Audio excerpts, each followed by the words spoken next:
உறவுகள் அனைவருக்கும் வணக்கங்க. இப்ப செந்து பைரவில பாத்தீங்கன்னா தொக்கா மாட்டிக்கிட்டாரு அந்த ஆளு யாரு? அவரு தாங்க மாறன். சும்மா விடுவாங்களா என்ன? நம்ம சிந்துவும் சிவாவும் தூக்கி வந்துடுறாங்கல்ல, ஆளை அள்ளி கட்டிக்கிட்டு வந்து வச்சு நுங்கு நுங்கு நுங்குறாங்க. ஆனாலும் ஒண்ணும் பண்ண முடியல. அவங்களோட ஆட்கள் நிறைய பேர் இருக்காங்க. இப்ப பாத்தீங்கன்னா சஞ்சய்க்கு கால் பண்ணி தகவல் சொல்றாங்க. அவரு பறக்கும் படையோட வேகமா வந்துடுறாங்க. வந்ததுக்கு அப்புறம் போலீஸை பார்த்தோன்னே செம்ம இதாகிறாரு. மாறன் அப்படியே நடுங்கி போயிடுறாங்க. அடிச்சு எல்லாரையும் ஒரு வழி பண்ணி கைது பண்ணிடுறாங்க. அடுத்து பார்த்தா நேரா நம்ம அன்னபூர்ணி வீட்டுக்கு கூப்பிட்டு வர்றாங்க. கூட்டிக்கிட்டு வந்து எல்லா உண்மையும் கக்க வைக்கிறாங்க. அன்னபூர்ணி பாக்குது, அட பாவீங்களா, நீயா அப்படி பண்ணது, நீயா அப்படி பண்ணது, ஏன்டா அப்படி பண்ண, நான் உனக்கு அப்படி என்னடா பண்ணேன் அப்படி சொல்ல அப்படியே தலையை தப்பு பண்ணி நிக்கிறான். ஏய் என்ன ரொம்ப பேசுறியா, உன் பொண்ணை எனக்கு கொடுத்தியா, நீ கொடுத்துருங்க, நான் ஏன் இப்படி பண்ண போறேன் அப்படி சொல்ல பாவி பாவி அப்படின்னு சொல்லிட்டு பலான்னு அற கொடுக்குறாங்க. ஆர்வம் செம்ம காண்டாகிறாரு. அட பாவிகளா, உன்னோட இதுக்கு என்கிட்ட 50 லட்சத்தை நான் இழக்க வைக்க பாத்துட்டீங்கடா அப்படின்னு சொல்லிட்டு அவர் பார்க்கறதுக்கு அவர் அடிக்கிறாங்க. அடுத்து பார்த்தா சந்தேகம் வராங்க. இருங்க நாங்களாம் எதுக்கு இருக்கிறோம் அப்படின்னு போலீஸ்காரங்க சொல்றாங்க. அதான் நீங்க ஏன் அடிக்கிறீங்க அப்படிங்கிற மாதிரி.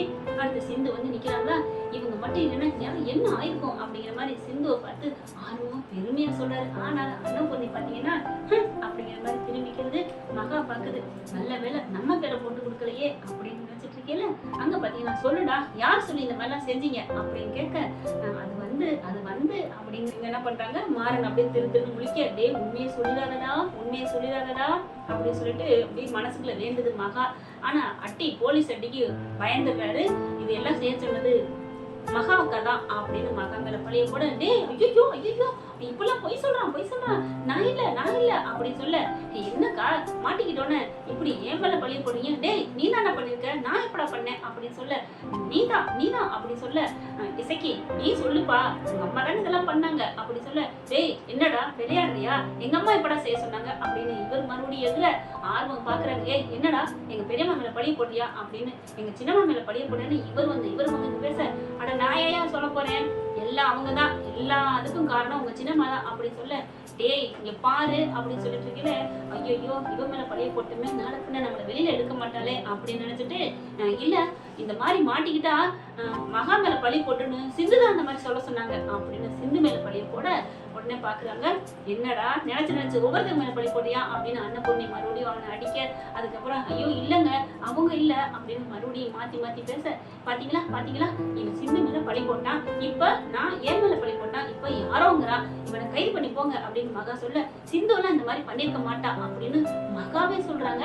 சிந்து இந்த மாதிரி எல்லாம் பண்ணிருக்க மாட்டா அப்படின்னு நான் அடிச்சு சொல்லுவேன். ஏன்னா இந்த குடும்பத்தை அழிக்கிறது அவளோட நோக்கம் இல்ல, சிவா கூட வாழணும் அப்படிங்கறதுக்காக மட்டும்தான் அவ சொன்னா அப்படின்னு மகா பாத்தீங்கன்னா சிந்துவுக்கு சப்போர்ட்டா பேச, இசக்கி குனிஞ்சுக்கிட்டு, அக்கா என்னக்கா அவளுக்கு சப்போர்ட்டா பேசுற அப்படிங்கல, டேய் சும்மா இருடா, அப்பதாண்டா அவளை டைவர்ட் பண்ண முடியும் அப்படின்னுட்டு, அக்கா அன்னபூர்ணிக்கா நானும் பண்ணல சிந்துவும் பண்ணல, இவன் வேணுட்டே பண்றான், முதல்ல அடிச்சு இழுத்துட்டு போக சொல்லுங்கக்கா அப்படின்னு சொல்ல, சரி இதெல்லாம் நம்ம அப்புறம் பேசிக்குவோம், சஞ்சய் நீ இவனை இழுத்துட்டு போங்க அப்படின்னு சொல்றாங்க.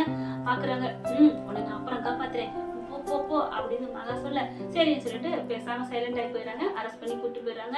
அடுத்து பார்த்தா சிவா வராரு. பெரியம்மா பாத்தீங்களா, சிந்த மட்டும் இல்லைன்னா இன்னைக்கு நமக்கு என்ன ஆயிருக்கும் அப்படிங்கிறாங்க.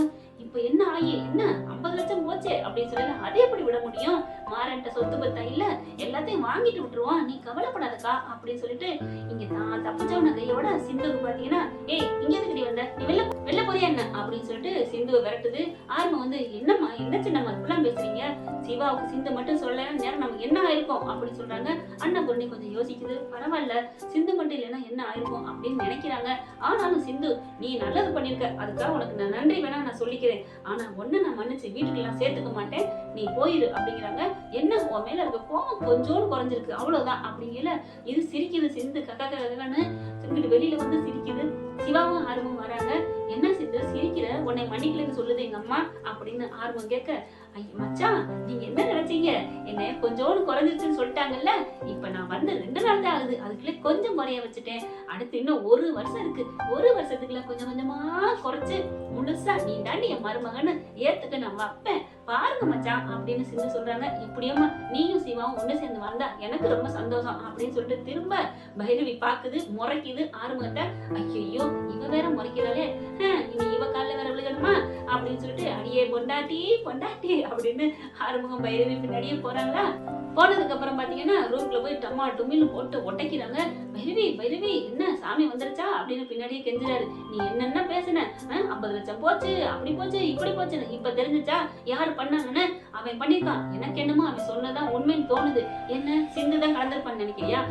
சிந்து பண்ணிருக்க மாட்டா, இங்க இருக்காங்களே சின்னம்மா அவங்கதான் பண்ணிருக்காங்க, எல்லாம் அந்த மகா பண்ண வேலை அப்படின்னு சொல்லிட்டு பைரவி சொல்ல, விடுமா நமக்கு ஏதோ லாபம் வந்துருச்சுல விட்டுரு, உங்க சின்னம்மா விட்டுருன்னு சொல்லுவியா அப்படின்னு பைரவி மறுபடியும் தாமதம் குறிக்கிறாங்க.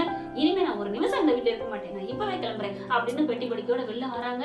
எப்படி நீ என்ன பேசுன அப்படின்னு சொல்லிட்டு அன்னபொண்ணி வருது. என்னம்மா எங்கேமா போற அப்படின்னு சொல்ல, இல்லங்க நான் இருக்க மாட்டேன், என்னென்ன பேச்சு பேசுன தெரியுமா, நான் ஒண்ணு அப்படி பேசலையம்மா, நீங்க பேசாட்டி பேச வேண்டிய புருஷன் பேசியிருக்கணும், அவரே என்ன மதிக்காதப்ப நான் ஏன் இந்த வீட்டுல இருக்கணும், நான் இப்பவே போறேன் அப்படின்னு சொல்லிட்டு கிளம்ப அப்படியே வேகமா ஓடி வர சிவா.